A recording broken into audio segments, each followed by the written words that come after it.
I don't want to marry someone who only makes $900 a month. There's no reply from my mother-in-law on the phone. Maybe she's stunned. Hello, are you there? I'm talking about the mother of a man who only earns $900 a month. What are you talking about? I'm saying Aaron only makes $900 a month from his part-time job. I think you might be missing a zero. No, I'm not. It's really $900 a month. My name is Maria, and I'm a 29-year-old housewife. I've been married to my husband, Aaron, for 5 years, and we live in an apartment. We don't have children yet, and though we're not rich, we live comfortably and happily, doing work we enjoy. About 6 months ago, things started to change. My mother-in-law, who lives nearby, demanded to move in with us. Despite our efforts to explain that we couldn't accommodate her, she didn't listen. To my surprise, Aaron supported her, which caused a lot of tension between us. Then Aaron made a troubling decision. After my father-in-law passed away a few years ago, my mother-in-law had been living alone and managing fine. But she started feeling uncomfortable being by herself and wanted to move in with us. The real reason, though, was that her house was old and falling apart. She didn't want to pay for the renovations, so she figured moving in with us would solve her problem. When we got married, Aaron promised that we wouldn't live with his parents. His parents' house is just a 10-minute drive away, so if she needs anything, we can easily go there. Also, I know my mother-in-law has never liked me and often makes sarcastic comments. If she moves in with us, she might become even more difficult. On top of that, she recently quit her part-time job and is now unemployed. If she moves in with us, we would have to cover her living expenses too, which we just can't afford right now. Despite this, my mother-in-law said, "Don't be so proud when my son supports you financially." I tried to explain that I work from home and Aaron doesn't support me financially, but she ignored me. She insisted that with Aaron's income, we could live comfortably, but we can't manage on his income alone. So I asked her if she knew how much Aaron makes each month. She replied confidently, "Of course. He's my son, and you're lucky he's well paid." Really? How so? If my husband's salary were really high, then a part-time job working just 3 days a week would pay well too, I said. My mother-in-law, acting superior, offered to handle the housework so I could focus on work. She then criticized me, saying, "You can't manage your finances well even though my son earns so much. Aren't you a big spender?" I responded, "No, I'm working hard every day and saving money. I'm not a spender." She then said, "Aside from money, this apartment is too small for 3 adults." When I mentioned that, she casually asked, "Do you want to move to a bigger place or buy a house?" Aaron, influenced by his mother, started to change his mind. I wondered if he couldn't stand up to her or if he actually wanted to live with her. He began to complain, telling me not to be so stubborn about his mother. He even said something that made me question his true feelings. "It's more enjoyable to live with my mother, isn't it?" Aaron asked. "What are you talking about?" "He says she'll take care of the housework for you. It would make things easier for you, Maria." Aaron seemed fully on board with the idea of moving in with his mother. I didn't know what to do. I tried to resist as much as I could, but out of frustration, Aaron took drastic action. While I was out for the day, he moved out of our apartment. When I came home that night and saw that his things were gone, I immediately called him. "Where are you? All your stuff is missing." "Yes, I moved out." "You moved out? Where did you go?" "I bought a house." "Bought a house? With what money?" Hello."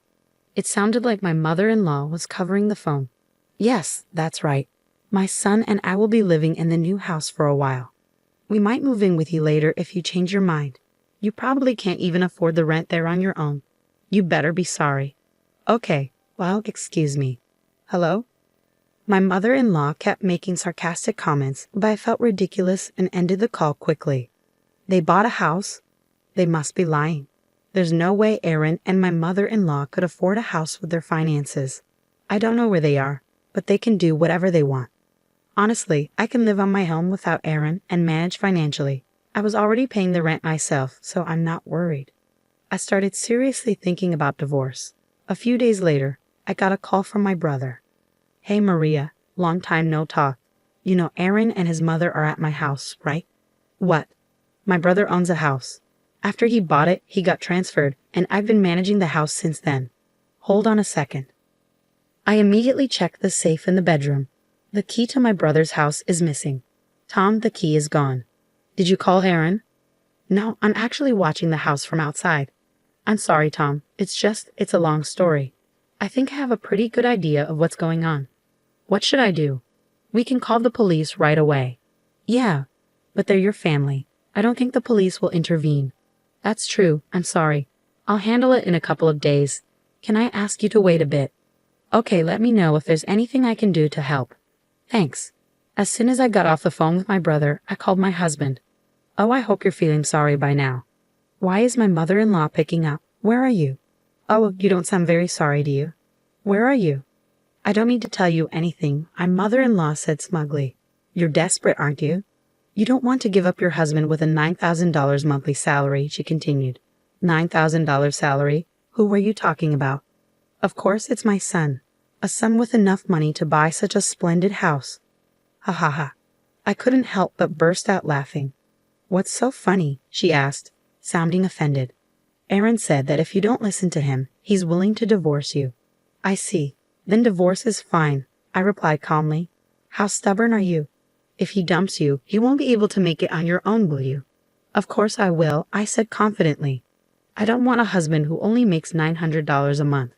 There was no response from my mother-in-law on the other end of the phone. Maybe she was speechless. Hello? Are you there, the mother of a man who only makes $900 a month? I asked again. What are you talking about? She finally replied. I'm saying that Aaron makes $900 a month from his part-time job. I explained. I think you're missing a zero, she said. No, I'm not. It's $900 a month. When I asked Aaron about his salary, he said around 9. Yes, that's right, around 9, I confirmed. Well, I guess it's hard to believe that your son only makes $900, I said. $9,000 is quite a high salary, she replied, still clinging to her misconception. It was thanks to my salary that we could pay all our expenses. By the way, my salary is around $500. You mean $5,000, according to how you're thinking. I'm not being supported by him. My husband quit his job a few years ago. Since then, he's only worked part-time 3 days a week. When I told my mother-in-law about this, she didn't react. I continued with my story. By the way, the house you're living in right now, the one you think my husband bought, it actually belongs to my brother. What? No, Aaron bought this house, she insisted. My brother bought the house, and I was in charge of it while his family lives in another area. He gave me the key, and Aaron took it without permission. What you and Aaron did is a criminal act, and I'm going to report it to the police. Wait a minute, my mother-in-law blurted out, clearly caught off guard. Okay, we'll leave, but please don't call the police. My mother-in-law hung up the phone, shouting. I'm sure she and Aaron are in a heated discussion now. When I went to check on my brother's house afterward, both Aaron and my mother-in-law were gone. They must have rushed back to her house in a panic. I immediately contacted my brother and apologized for the trouble my husband had caused. I still had one thing left to do, divorce my selfish husband. I signed the divorce papers and sent them to my in-laws' house. A short while later, my husband called me in a panic. You're kidding, right? I'm sorry, and I apologize about the house. So please reconsider, Aaron pleaded over the phone. I can't be married to a thief. Please enjoy living with your mother, whom you love so much. I can't stay with someone who doesn't respect me. Get a full-time job and good luck making $9,000 a month, I replied firmly. Aaron didn't sign the divorce papers right away, so I hired a lawyer. With legal help, the divorce was granted without much hassle. I was finally free from the impossible situation of dealing with my husband and mother-in-law trying to force me into living with them. My ex-husband and mother-in-law continued to live in their shabby house. Aaron tried to find a full-time job by going to the unemployment office, but because he had been working part-time for so long, it was difficult for him to find a company willing to hire him full-time. They are still living on his $900 income, and my mother-in-law had to start working part-time again. My mother-in-law now complains to him every day, and they fight constantly. I moved out of the apartment I had shared with Aaron and into a new place. I no longer have to support him financially, and now that I'm on my own, I can focus on my work from home even more than before. My income is steadily increasing, and once I save up enough money, I'm planning to buy a house for myself. Her husband just didn't understand his own situation, did he? If he had thought about it properly, he should have been grateful to his wife. Instead, because he didn't appreciate her, he ended up in this unfortunate situation. It's a good thing that Maria divorced him. Maria, enjoy your peaceful life from now on. Thank you for watching. Please subscribe to the channel if you enjoyed this video. See you in the next one.